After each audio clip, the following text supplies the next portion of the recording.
Falamos de sockets, comunicação, etc. Só o seguinte, a gente viu, começamos a falar que as aplicações, existem aplicações que elas são sensíveis a perda, sensíveis a perda, existem aplicações que elas precisam de vazão e existem aplicações que elas são sensíveis ao tempo, né? Ou seja, dependendo da aplicação que você tiver, digamos, trafegando, todas têm uma coisa em comum. Independente do tipo de aplicação que eu estou trafegando os dados na internet, independente do tipo de aplicação, todo mundo usa a mesma estrutura que você tem. Todo mundo trafega dados assim de pacotes, o pacote vai para a camada de aplicação, o pacote é tratado por um protocolo de transporte, o pacote é colocado na camada de rede. Aliás, o dado passa pela camada de aplicação, vai para a camada de transporte e entra no pacote na camada de rede que acabou, na minha máquina acabou o trabalho da CPP. Aí esse pacote vai ser encaminhado para a infraestrutura pelos diversos dispositivos.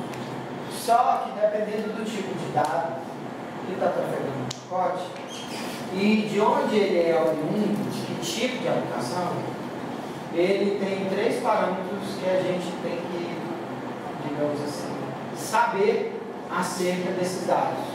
Se eles são sensíveis à perda de dados, se essa aplicação que dispara esses pacotes, ela é sensível à perda, se ela precisa de uma vazão, determinada vazão limite mínima, ou se ela existe sensibilidade ao tempo.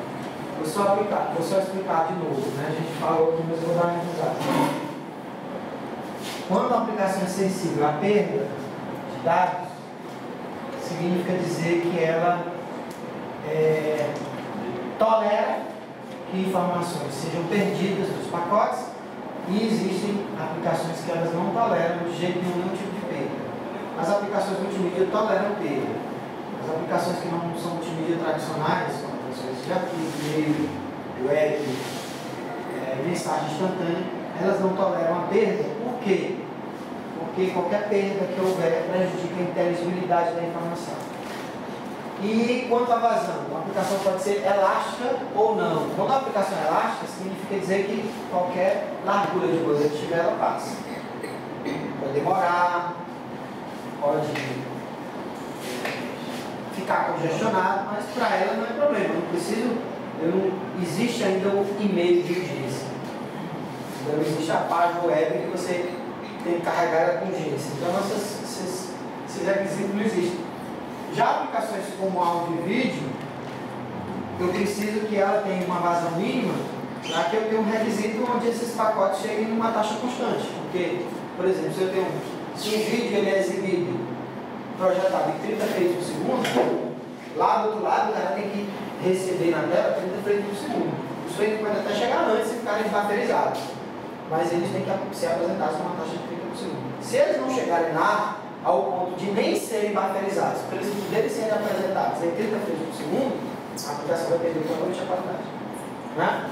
E quando ela é sensível ao tempo, tem aplicações que não são sensíveis ao tempo, tanto faz, elas chegarem agora, como daqui a alguns minutos, os dados, e tem aplicações que elas são sensíveis ao tempo, ou seja, se eu não tiver como garantir um tempo constante para esses dados chegarem no receptor, precisa entregar não.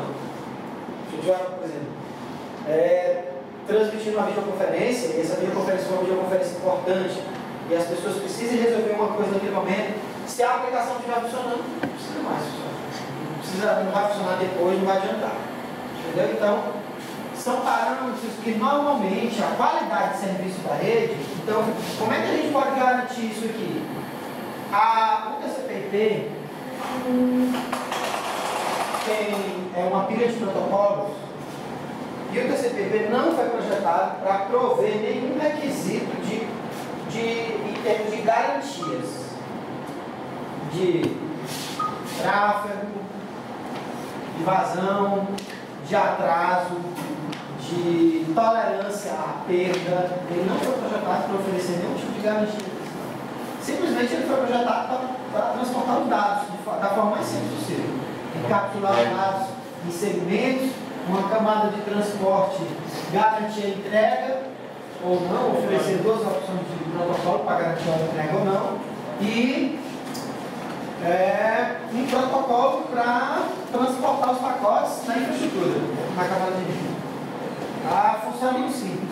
Então, não existe nenhum mecanismo de garantia. Com o passar do tempo, os projetistas viram que eram necessários com a demanda de novas aplicações, começou o tráfego multimídia a ser utilizado, dados multimídia serem transportados pela rede, videoconferência pela internet, páginas cada vez mais multimídia, vídeo, áudio, etc, etc, etc.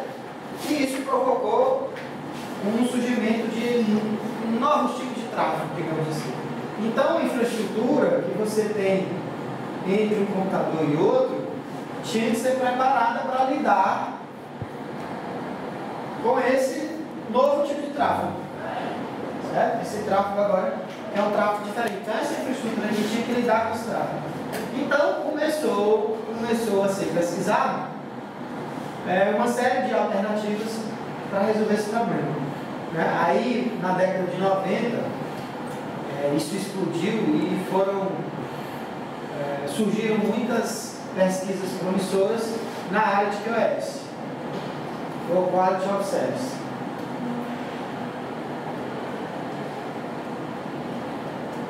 Ou qualidade de serviço. Ou seja, o que é a qualidade de serviço? São políticas,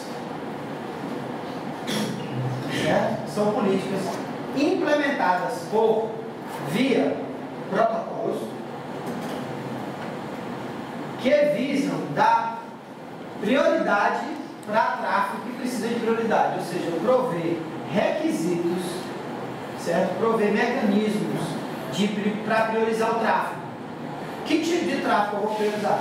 O tráfego que precisa ser priorizado, principalmente o tráfego de. Então, os roteadores, switches, eles foram incutidos, eles tiveram upgrade de novos protocolos, justamente para esses protocolos irem lá no TCP/IP, junto ao TCP/IP, e criarem classes de tráfego, prioridade de tráfego, para esse tráfego ser entregue de uma forma diferente. É como se você pegasse e existisse os correios, e os correios só entregassem cartas simples.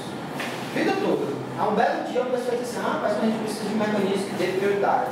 A gente precisa de um mecanismo que entregue carta mais rápido, encomendas mais rápido.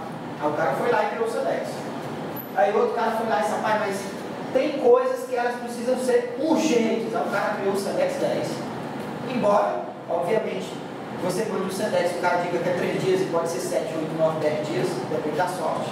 Tem mais essa qualidade de serviço, mas pelo menos é vendido como serviço assim. Se fosse algo, né? Em outros países, quando você compra um serviço assim e não chega na data, no período contratado, eles devolvem o seu dinheiro.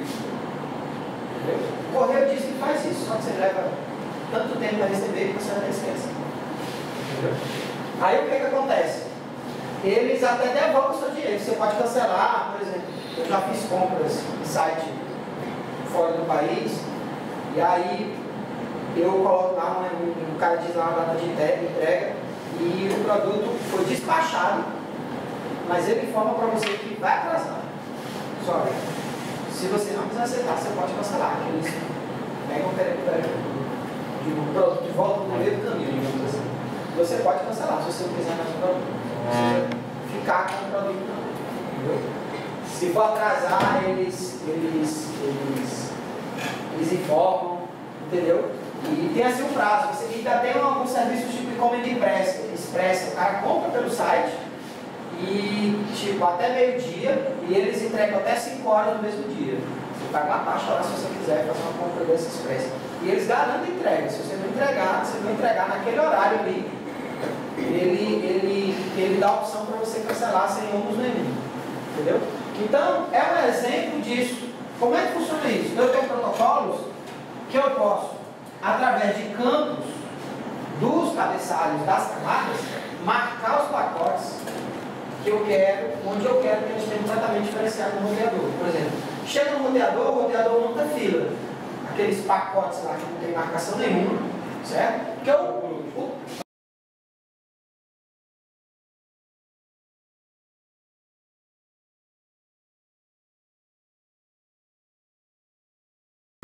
certo? Ele implementa um mecanismo de, digamos assim, um nível de serviço, um serviço padrão.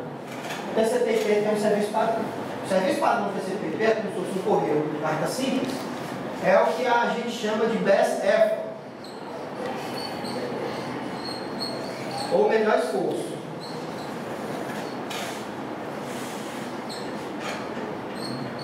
O que é que significa essa política? Essa política padrão do TCP/IP foi criado e essa política padrão do TCP/IP é o melhor esforço, ou seja, ele faz o melhor que ele pode para entregar seus pacotes, mas não dá garantia nenhuma.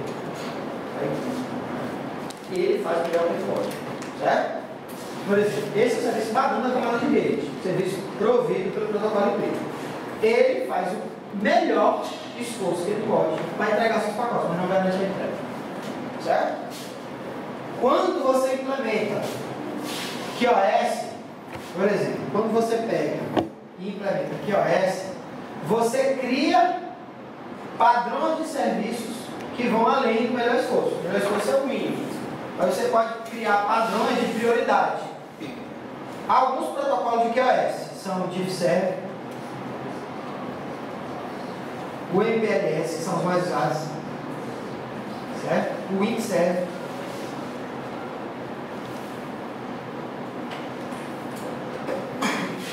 Certo? São os principais. DivServ, MPLS, etc. Esses são os mais utilizados. São mecanismos que você marca os pacotes e o pacote, ao chegar no roteador, ele entra numa fila de prioridade. Então, existe a fila do melhor esforço, a fila dos pacotes premium, por exemplo, e aqui a fila dos pacotes com uma prioridade entre melhor esforço e premium. Então, chegou um pacote dessa fila aqui, ele é um pacote que ele tem prioridade. E os roteadores reservam a largura de banda e vem o tempo que ele está sendo transmitido para conservar os requisitos da aplicação. Quando a gente pensa em QoS, existem os principais parâmetros de QoS. São os seguintes: a vazão, a largura de banda, a largura de banda que você vai ter, o atraso,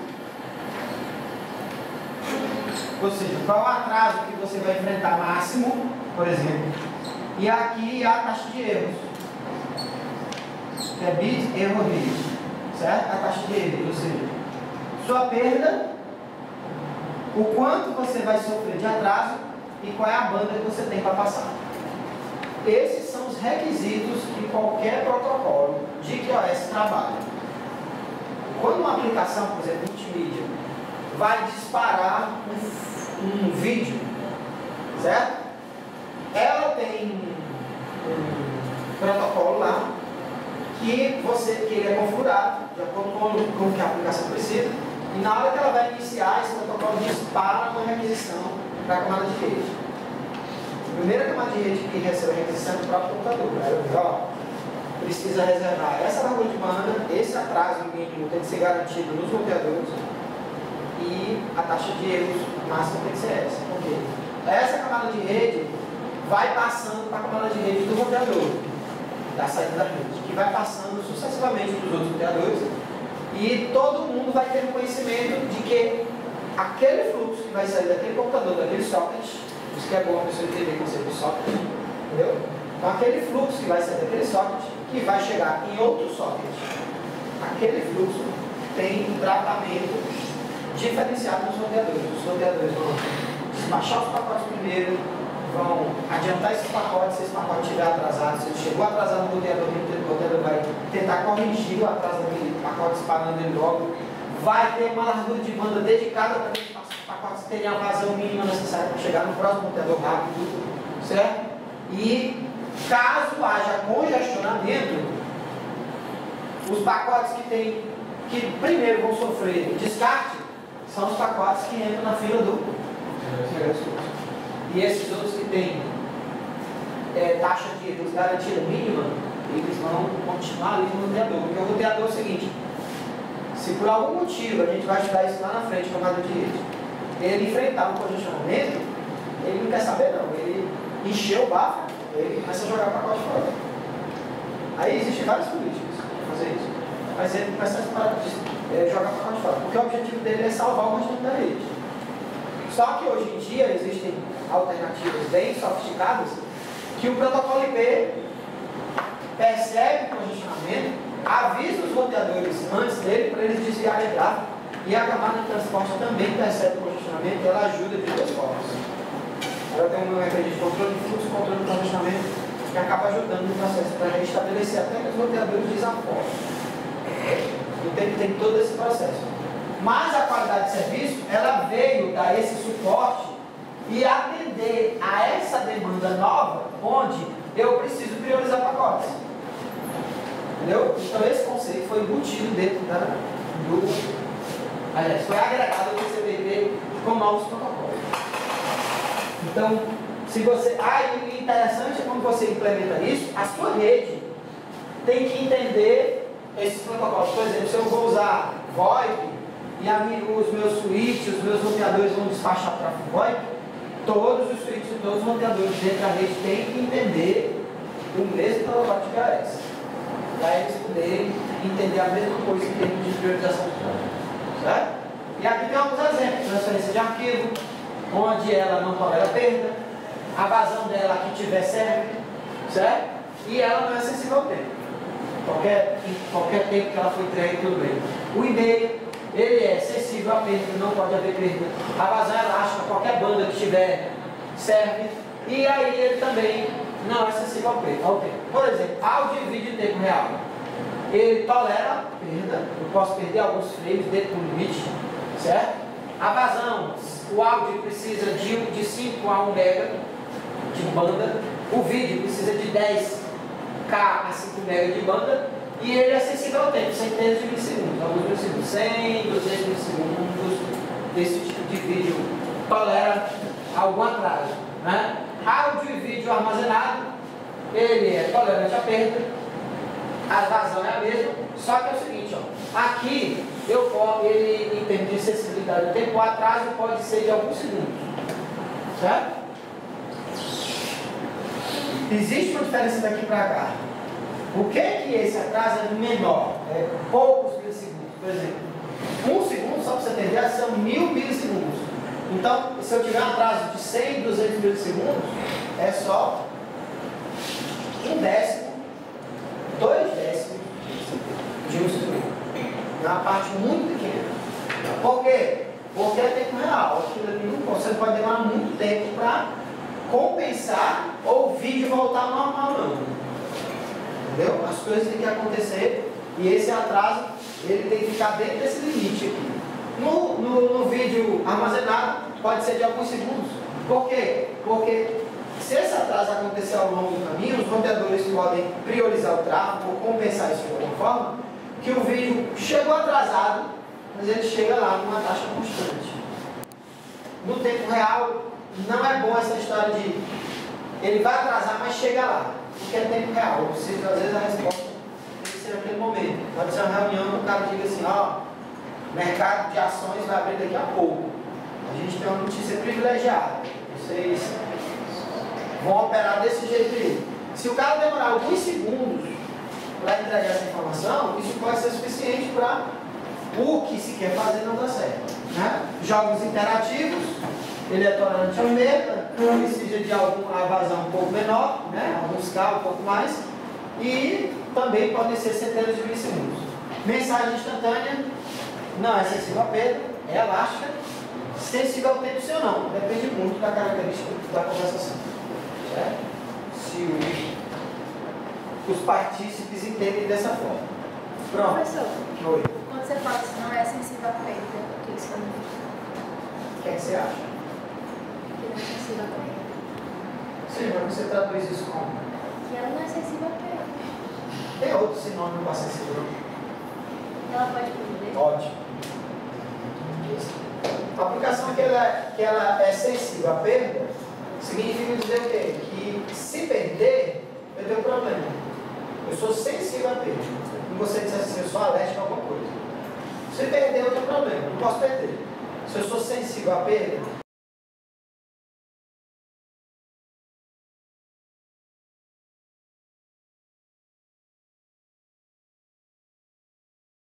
se eu perder, o que vai acontecer? Eu fico com o e-mail completo. E o que é que adianta? Ah, mas você mandou o e-mail, está incompleto.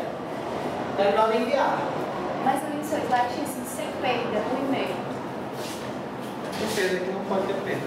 Se tiver Você perda. não disse que era sensível a perda? Não? Então, sem perda, sensível a perda. Sem perda, sensível a perda. É porque você está entendendo sem perda a mesma coisa que sensível a perda. Quando eu digo, ó, perda de dados, aqui, transferência de arquivos, sem perda, não pode ter perda. Quando eu digo que uma aplicação é sensível à perda, entendeu? É porque ela sente a perda. Se perder, prejudica. Não, sem perda não é a mesma coisa que sensível à perda, são contrários. Certo. Entendeu? Sensível à perda é porque você estava deitado assim, acho que deu um pouco de sono, aí você estava lendo sensível à perda.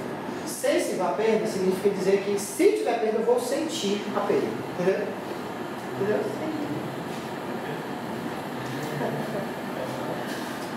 Na camada de transporte, quando a gente fala de camada de transporte, eu tenho dois serviços principais.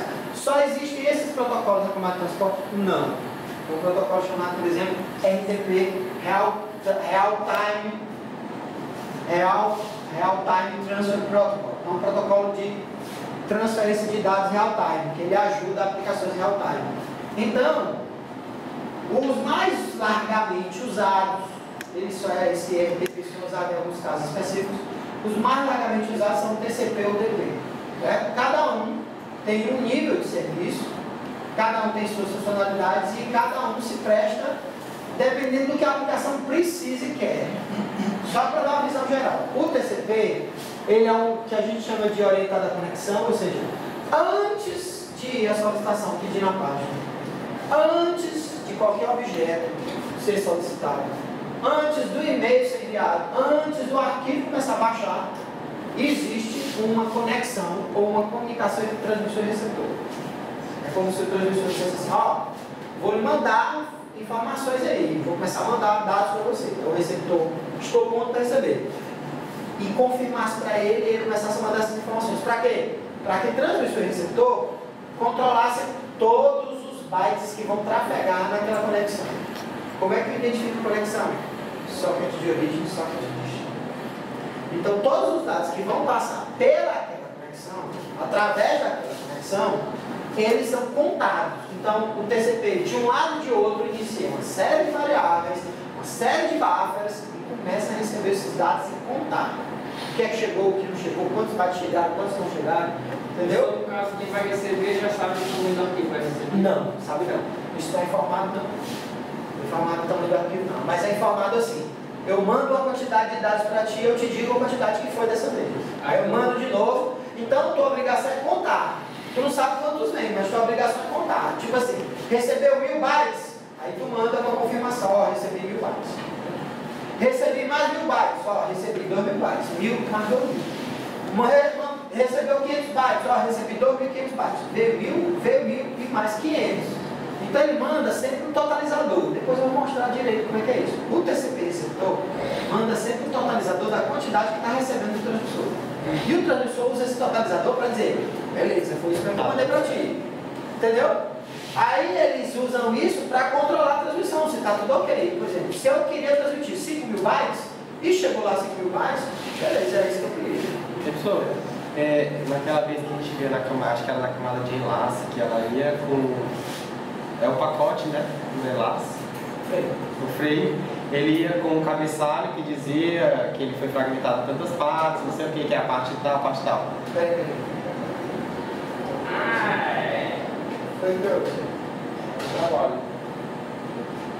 Trabalho. Era quase 5 ou 6,50.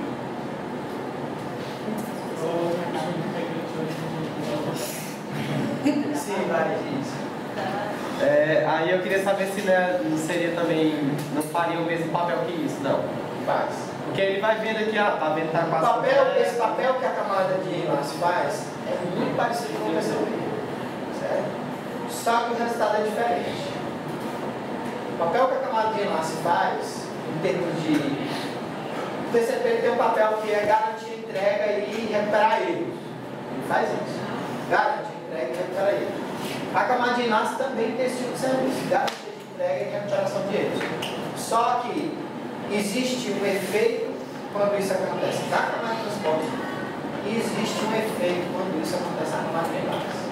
A diferença é o efeito. Entendeu?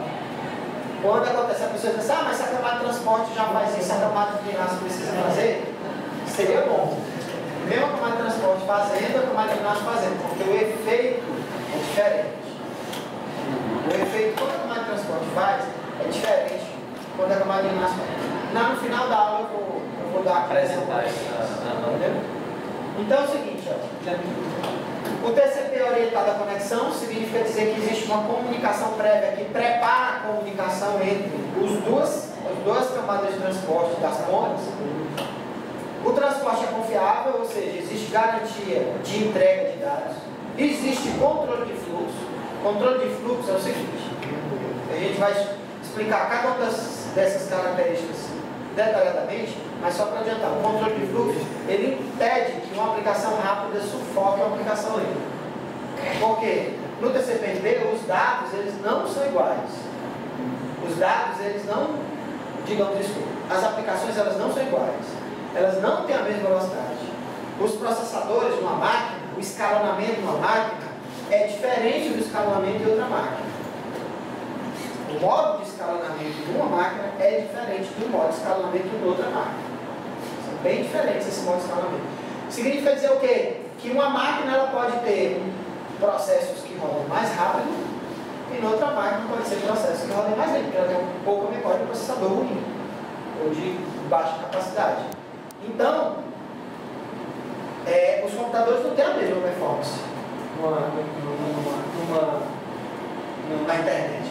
Então, eu posso ter uma camada de transporte que dispara muito dado para um determinado computador que está recebendo dado na camada de transporte lá, a camada de transporte do receptor não conseguir processar esses dados. Ou as aplicações não conseguirem processar esses dados.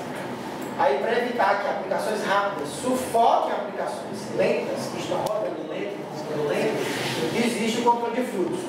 O controle de congestionamento é a camada de transporte percebe quando a rede está congestionada.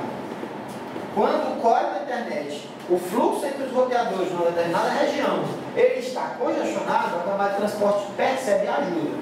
Ela diminui a quantidade de dados que ela está disparando para a rede. Certo? Agora ela não oferece temporização, ou seja, garantia de entrega em tempo. Quem vai oferecer isso é algum protocolo Quem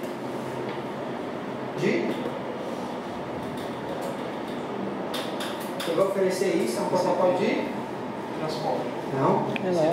Quem vai é para garantia de Quem vai oferecer alguma garantia de tempo é algum protocolo de QoS.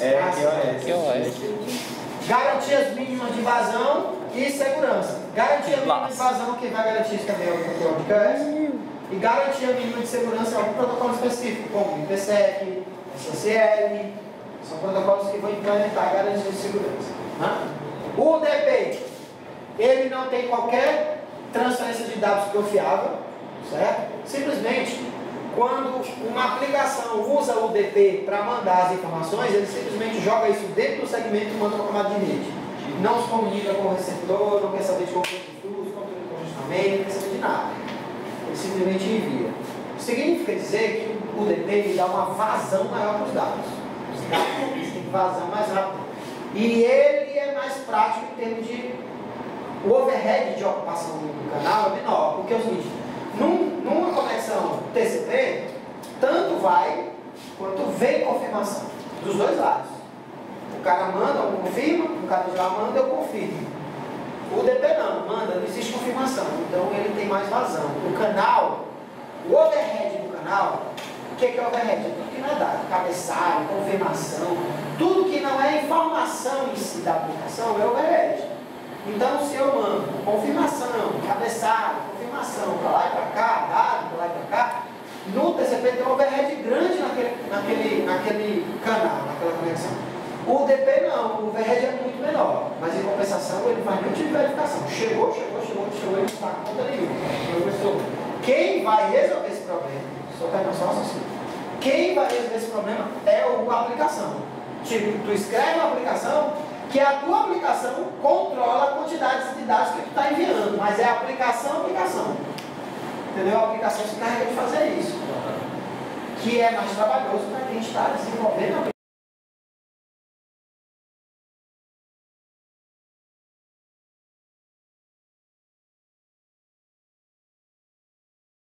Resolve todos os problemas não, recupere as perdas que houverem na rede. Mas o DP não. Quem vai resolver isso, se quiser, é a aplicação, que dá muito mais trabalho para o programar. E como é que ele tem. Ele não tem controle, né? E como é que ele sabe se está mandando no lugar certo? Não, isso aí, como é que eu sei que eu estou mandando no lugar certo? Simples. Primeiro, o DP, ele não tem controle em termos de quantidade que está mandando ou verificação. Isso a gente manda. Mas ele tem o número da porta, né, da saída, e o número da porta de destino. Ele tem o número das portas. E para onde chega não é funcionalidade do DP. Aonde vai chegar, ou no destino, a funcionalidade de quem? Que camada? Camada de? Porque na camada de rede está endereçamento. Entendeu? A camada de rede está endereçamento. Um serviço de streaming usa o DP? Normalmente. Não é obrigado. Só utiliza o TCP quando eu tenho uma banda muito boa. Tipo assim, eu tenho um canal que a banda é boa, tipo assim, eu preciso de 5 MB, meu canal é 10 MB, aí eu posso usar o TCP na boa. Falando assim, em termos de performance, é muito mais rápido. O DP? Olha, em termos de rapidez, a gente não raciocina dessa forma porque a rapidez não está associada ao transporte. Está associada ao quê? Ao link que você tem. A rapidez está associada ao link. Então, tu pode ter assim, o TCP, tu quer disparar uma aplicação de tempo real usando o TCP, que não é indicado. Uma aplicação de vídeo em tempo real, usando o TCP, não é indicado. Por quê? Porque o TCP, tudo que ele manda, ele confirma. Se houver algum probleminha, aquele dado vai ser retransmitido, vai ser confirmado. Então, vai de encontro àquela característica que a pessoa pensa assim, olha, se eu não tenho que ter essa aflição, essa preocupação que alguma coisa que vai ser perdida, se eu posso perder, sei lá, 30 frames por segundo, se eu posso perder 1, 2, 3, eu não tenho que ficar neurótico em tudo que eu mandar, o cara confirmar, e se não confirmar eu tenho que retransmitir. Não, eu posso deixar sem retransmitir. Vindo por esse raciocínio, o que é que eu faço? Eu diminuo o overhead da linha e disparo os dados. Perdeu 1, 2, 3, deixa pra lá. O cara acaba fazendo o seguinte, não, eu vou confiar na infraestrutura. Antigamente era muito complicado eu dizer isso. Ah, não, eu vou confiar na infraestrutura. Os links eram ruins, de péssima qualidade, não tinha tanta fibra ótica. Mas hoje em dia, o cara vale a pena ele pagar a conta de dizer assim, eu vou usar o DP e vou confiar na infraestrutura. Porque se eu perder 1, 2, 3, 4 frames, não vou perder a inteligibilidade do dado. Entendeu? Então, não é que seja mais rápido. O TCP é mais ágil. Então, ele acaba dando para o processo um pouco mais de rapidez, de vazão. Mas não é uma diferença absurda, não. Agora, num todo, quando você vai disparar muito vídeo, aí você acaba vendo que o DP contribui melhor. E tem aplicação que não precisa dessa coisa de não, nem chegar de qualquer jeito. Tem aplicação que eu posso usar que não é multimídia que usa o DP, por exemplo, DNS. Tem outros, tem até aplicação de transferência de arquivo, como TFTP, Trivial File Transfer Protocol, digamos, um FTP bem mais leve, que usa o DP. Mas o que ele faz? Então, o que o cara faz? Ele presta o seguinte, o link é bom, eu vou usar o DP, vou transmitir, mas a aplicação lá do TFTP que verifica os dados, para garantir que eu baixei ou transferi o arquivo correto. É a aplicação que está tomando a responsabilidade. Mas no caso, se o DP eu vou ter um tamanho de frame igual esse segmento. Certo. No caso, o overhead vai ser diminuído, mas a quantidade de informação não pode ser aumentada. No caso, o overhead vai ser diminuído, mas a quantidade de informação não pode ser aumentada para completar. Não, teoricamente pode. Você quer dizer, eu posso raciocinar da seguinte forma. O cabeçalho DP é muito menor menor do que o TCP. Então, o overhead eu transmito por vez muito mais dados. Por quê? Porque é o seguinte, o TCP, tanto a camada de transporte quanto a camada de rede, elas suportam uma PDU de 64K. Eu posso ter um segmento ou um pacote 64K. Só que eu tenho um problema, eu não tenho como enviar pela internet um pacote 64K. Por quê? Porque só tem um limite, por isso que ele quer fragmento. Quem é que estabelece esse limite? Hã? De qual camada? Hã? São os gases. MTU é a camada de enlace. MTU é a camada de enlace. Então, o que é que acontece? A MTU da camada de enlace que limita isso aí. Olha, eu tenho aqui na camada de rede, vou disparar um dado 64K. Não vai caber na MTU, então a camada de rede fragmenta, porque a camada de enlace não vai fragmentar. A camada de rede vai fragmentar. Então, eu vou fragmentar, por exemplo, se for uma placa internet, 1500 bytes. Então, nesses 1500 bytes, se eu usar o DP, tem muito mais dado da aplicação do que o overhead necessário. Se eu usar o TCP, não, tem muito menos, consideravelmente menos, do que se eu usar um ou outro. Entendeu? Então, por isso que muitas aplicações, por exemplo, a aplicação multimídia normalmente utiliza o DP. Por quê? Ela tolera alguma perda, não precisa ficar estéril. Ah, meu Deus, vai perder alguma coisa, estou perdido. Não.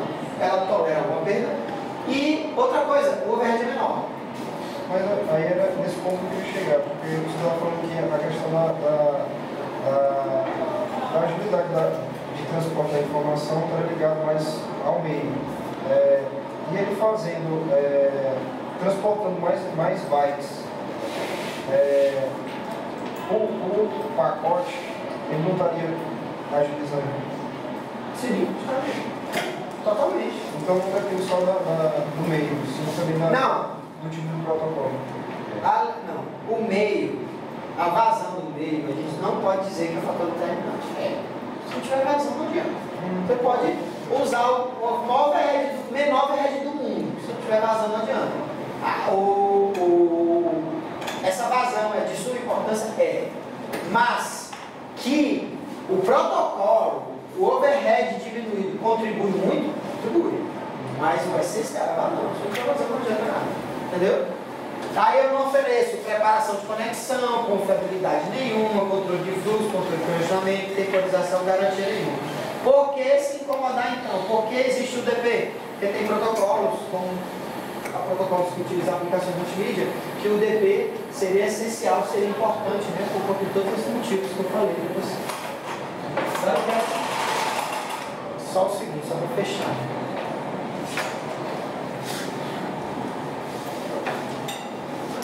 Vou deixar algo para vocês pensarem. Talvez você encontre essa resposta no Google. Talvez. Se souber procurar, encontra.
Transporte.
cálculozinho que se não me engano é CLC.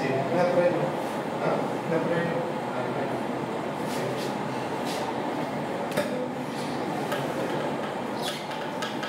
Pronto. É isso aí mesmo, se eu quer perguntar. Às vezes tem alguma coisa.